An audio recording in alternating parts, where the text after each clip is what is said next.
अस्सलामु अलैकुम वरहमतुल्लाहि वबरकातुहू। दोस्तों, नरसिंह आनंद ने जिस अंदाज पर हमारे आका करीम अलैहिस्सलाम की गुस्ताखी की, उसको ये लगता है कि वो बच जाएगा या अल्लाह के अजाब के शिकार होने से बच जाएगा, तो ये उसकी बेहद बड़ी भूल है।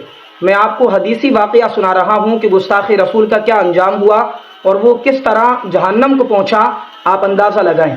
नबी पाक सल्लल्लाहु अलैहि वसल्लम के दौरे हाजिर में अबुल आस नाम का एक शख्स था, जो नबी पाक अलैहिस्सलाम को जब भी देखता तो अपने चेहरे को टेढ़ा कर लेता था और अपने चेहरे को टेढ़ा करके वो इस तरफ इशारा करता था कि मुस्तफ़ा जाने रहमत, मुझे तुम्हारा चेहरा पसंद नहीं है, और नबी को चलाने की कोशिश करता था। एक बार नबी पाक अलैहिस्सलाम उसके सामने से गुजरे, उसने फिर से वही आदत के मुताबिक अपने चेहरे को टेढ़ा किया तो नबी पाक अलैहिस्सलाम को इस कदर नागवार गुजरा कि आका ने फरमाया, कुन कज़ालिक, तेरा चेहरा इसी तरह हो जाए। नबी का फरमाना था कि उसका चेहरा टेढ़ा का टेढ़ा रह गया। बड़े बड़े डॉक्टर, बड़े बड़े मुआलिज, हकीमों को दिखाया, लेकिन उसके बावजूद भी इलाज ना हो सका। यहाँ तक कि टेढ़ा चेहरे की हालत में उसकी मौत हो गई और इसी तरह करके अल्लाह ने उसको अंजाम को पहुंचाया। तो इसी तरह नरसिंह आनंद हो या कोई और गुस्ताखी रसूल हो, उसको सजा मिलनी है। अगर हम नहीं दे सकेंगे तो अल्लाह देगा। बहरहाल हमारे दिलों को ठेस पहुंची है, हमें तकलीफ हुई है। नसरानियों में से एक शख्स ने इस्लाम कबूल किया।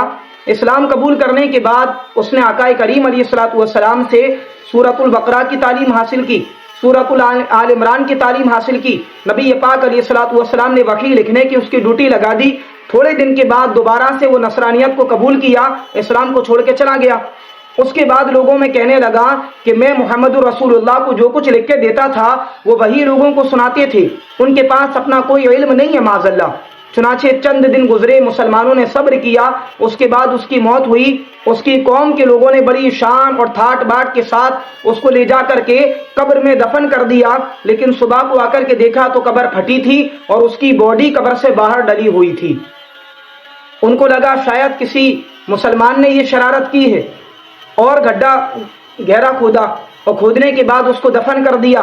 फिर दोबारा सुबह को आए तो क्या देखा, कब्र फटी है और उसका जिस्म कब्र से बाहर डला हुआ है। और गड्ढा गहरा खोदा गया, किसी को हिफाजत के लिए लगाया गया। जब सुबह को आए तो क्या देखा, फिर से कब्र फटी डली है और उसका जिस्म कब्र से बाहर डला हुआ है। अब उन्होंने जान लिया कि यह अल्लाह का अजाब है, चुनाचे उसको उसी तरह छोड़ करके वो लोग घरों को वापस आ गए कि अगर हमने अब इसका साथ दिया तो कहीं अल्लाह के अजाब के हकदार हम ना हो जाएं। तो याद रखें, जो गुस्ताखी रसूल होगा, रसूलुल्लाह की बेअदबी करेगा, उसको कभी माफ नहीं किया जाएगा, उसको सजा मिलकर के रहेगी। उसको कभी माफ नहीं किया जाएगा, उसको सजा मिलकर के रहेगी। आपका क्या मानना है, कमेंट करके जरूर बताइएगा।